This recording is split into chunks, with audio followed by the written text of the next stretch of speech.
اور اب میں ام المؤمنین سیدہ زینب بنت جہش رضی اللہ عنہا کے حالات اور واقعات گوش گزار کرتا ہوں۔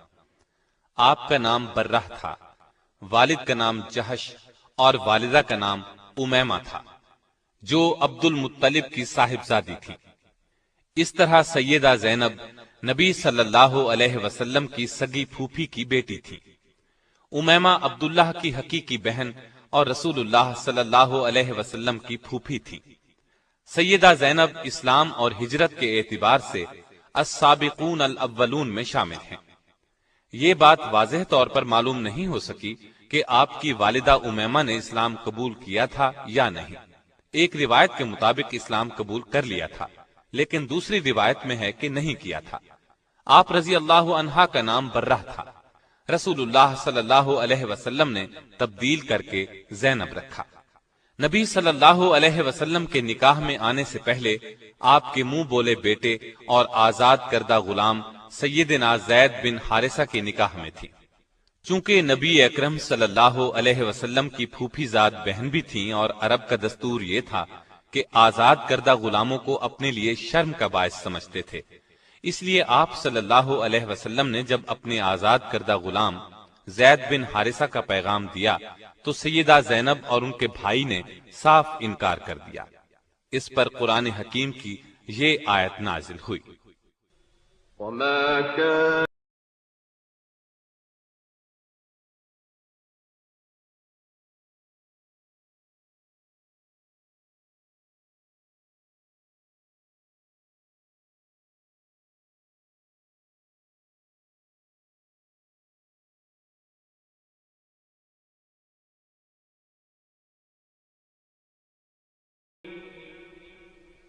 ومن يعص الله ورسوله فقد ضل ضلالا مبينا۔ کسی مومن مرد اور مومن عورت کو یہ حق نہیں ہے کہ جب اللہ اور اس کا رسول کسی معاملے کا فیصلہ کر دیں تو ان کے لیے اپنے معاملے میں کوئی اختیار باقی رہ جائے، اور جو کوئی اللہ تعالی اور اس کے رسول کی نافرمانی کرے وہ بڑی واضح گمراہی میں جا پڑا۔ اس آیت کے بعد یہ دونوں راضی ہو گئے اور اللہ کے حکم کے مطابق زینب کا نکاح زید سے ہو گیا۔ نکاح تو ہو گیا، لیکن سیدہ کے دل میں وہ نہ اتر سکے، اس لیے اکثر گھر میں لڑائی رہتی، آپس میں نہ بنتی۔ زید ہمیشہ نبی صلی اللہ علیہ وسلم سے زینب کی بے رخی کا گلہ کرتے، عرض کرتے میں زینب کو طلاق دینا چاہتا ہوں، لیکن آپ منع فرما دیتے، فرماتے اس نے تمہیں میری خاطر قبول کیا ہے، اس لیے اب چھوڑنا اچھی بات نہیں ہوگی، مجھے اپنے خاندان میں ندامت اور شرمندگی ہوگی۔ یہ سن کر زید چپ ہو جاتے، مگر یہ جھگڑا ختم نہ ہوا، تب انہوں نے طلاق دے دی۔ تو رسول اللہ صلی اللہ علیہ وسلم نے سوچا کہ زینب رضی اللہ عنہا کی دل جوئی اس طرح ممکن ہے کہ میں خود اس سے نکاح کروں، لیکن جاہلوں اور منافقوں سے آپ کو یہ اندیشہ تھا کہ لوگ یہ طعنہ دیں گے کہ اپنے منہ بولے بیٹے کی بیوی کو گھر رکھ لیا، یعنی اس سے نکاح کر لیا، حالانکہ لے پالک کسی طرح بھی بیٹے کے حکم میں شامل نہیں۔ عرب میں مدت سے ایک برا دستور چلا آ رہا تھا، یہ کہ اگر کسی کو منہ بولا بیٹا بنا لیتے تو اس کی طلاق یافتہ بیوی سے نکاح کرنے کو حد درجے برا خیال کرتے تھے۔ اللہ تعالی نے چاہا اس بری رسم کو نبی صلی اللہ علیہ وسلم کے فعل اور عمل سے ختم کر دیں، چنانچہ آپ صلی اللہ علیہ وسلم کو بذریعہ وحی اطلاع دی گئی کہ زید کے طلاق دینے کے بعد زینب آپ کے نکاح میں آئیں گی، تاکہ لوگوں کو معلوم ہو جائے منہ بولے بیٹے کی بیوی کا وہ حکم نہیں ہے جو حقیقی بیٹے کی بیوی کا ہے۔ آخر ایک دن زید نے آ کر آپ کو بتایا کہ اس نے تنگ آ کر زینب کو طلاق دے دی ہے۔ یہ سن کر آپ خاموش ہو گئے۔ جب سیدہ زینب کی عدت پوری ہو گئی تو آپ صلی اللہ علیہ وسلم نے زید ہی کو حکم دیا کہ وہ جائیں اور زینب کو آپ کے لیے نکاح کا پیغام دیں۔ اس سے آپ کا منشا یہ تھا کہ یہ بات اچھی طرح واضح ہو جائے جو کچھ ہوا ہے وہ زید کی رضامندی سے ہوا ہے۔ سیدنا زید آپ کا پیغام لے کر زینب کے گھر گئے اور دروازے کی طرف پشت کر کے کھڑے ہو گئے، اگرچہ ابھی پردے کا حکم نہیں ہوا تھا۔ ان کا اپنا بیان ہے کہ میرے دل میں سیدہ زینب رضی اللہ عنہا کی عظمت بیٹھ گئی، کیونکہ رسول اللہ صلی اللہ علیہ وسلم بذات خود ان سے نکاح کرنا چاہتے تھے، یہ ان کا تقوی تھا۔ انہوں نے کہا، اے زینب، تمہیں بشارت ہو کہ مجھے رسول اللہ صلی اللہ علیہ وسلم نے تمہاری طرف بھیجا ہے، میں آپ صلی اللہ علیہ وسلم کی طرف سے نکاح کا پیغام لایا ہوں۔ اس پر زینب نے جواب دیا کہ میں اس وقت تک کچھ نہیں کہہ سکتی جب تک میں اپنے رب سے مشورہ نہ کر لوں، مطلب یہ تھا کہ استخارہ کر لوں، پھر بتاؤں گی۔ چنانچہ آپ رضی اللہ عنہا اسی وقت اٹھیں اور نماز کے لیے گھر میں جو جگہ بنا رکھی تھی وہاں جا کر استخارہ کیا۔ ادھر اللہ تعالی نے وحی نازل فرمائی کہ ہم نے آپ کا نکاح آسمان پر کر دیا ہے۔ آپ صلی اللہ علیہ وسلم کے ذریعے یہ اطلاع سیدہ زینب رضی اللہ عنہا کو دی گئی۔ آپ نے اسی وقت سجدے میں گر کر اللہ کا شکر ادا کیا۔ اس اطلاع کے بعد آپ صلی اللہ علیہ وسلم ان کے گھر میں داخل ہو گئے اور فرمایا، تمہارا نام کیا ہے؟ سیدہ نے فرمایا، برہ ہے۔ آپ نے برہ کی بجائے زینب نام تجویز فرمایا۔ اس نکاح کا ہونا تھا کہ منافقین باتیں بنانے لگے، وہ تو ایسے موقعوں کی تاڑ میں رہتے تھے، چنانچہ کہنے لگے، پیغمبر ایک طرف تو کہتے ہیں کہ بیٹوں کی بیویوں سے نکاح حرام ہے اور دوسری طرف خود اپنے بیٹے کی عورت سے نکاح کر لیا۔ حق تعالی شانہ نے ان بد باطنوں کے رد میں آیت خاتم النبیین نازل فرمائی۔ ما كان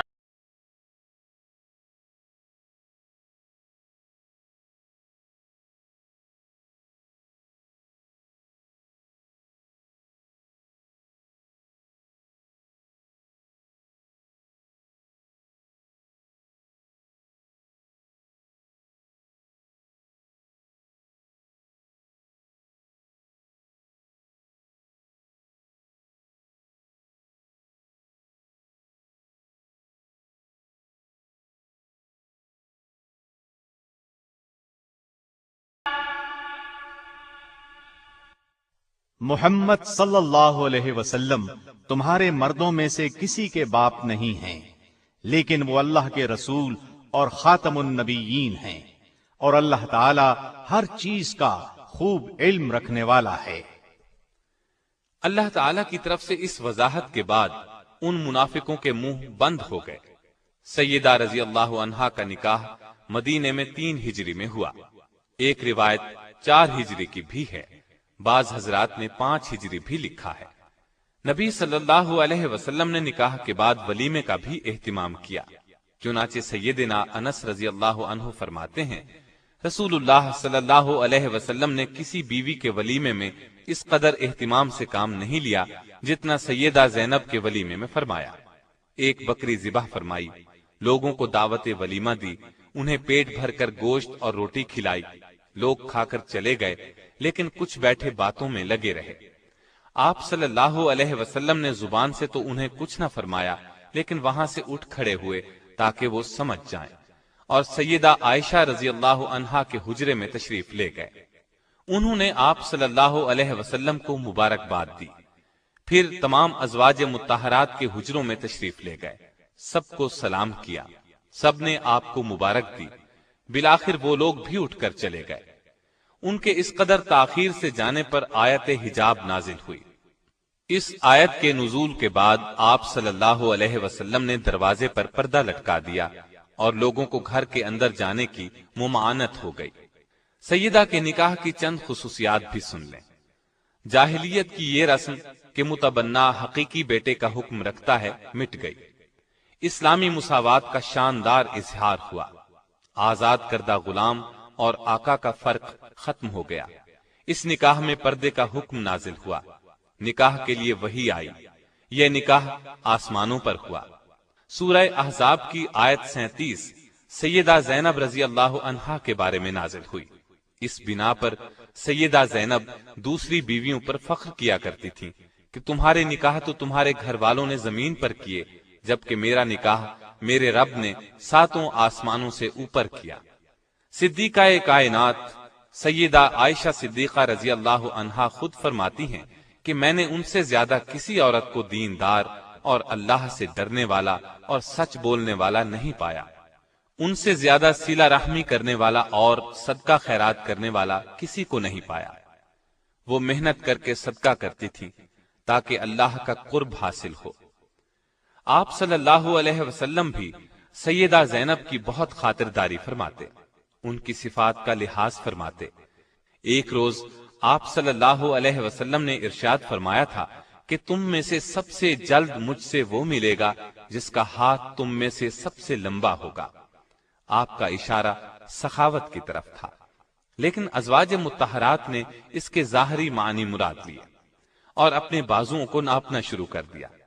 لیکن جب سب سے پہلے سیدہ زینب کا انتقال ہوا تب نبی صلی اللہ علیہ وسلم کے الفاظ کا مطلب ان کی سمجھ میں آیا، کیونکہ وہ اپنے ہاتھ سے کما کر خیرات کیا کرتی تھی۔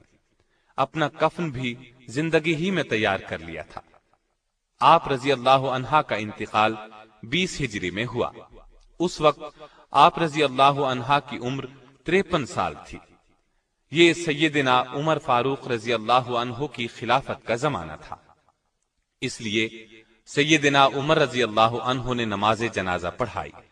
جنازے کے بعد ازواج مطہرات سے دریافت کیا کہ ان کی قبر میں تدفین کے لیے کون داخل ہوگا۔ انہوں نے جواب دیا، وہ لوگ جو زندگی میں ان کے پاس آتے تھے وہی قبر میں اتاریں۔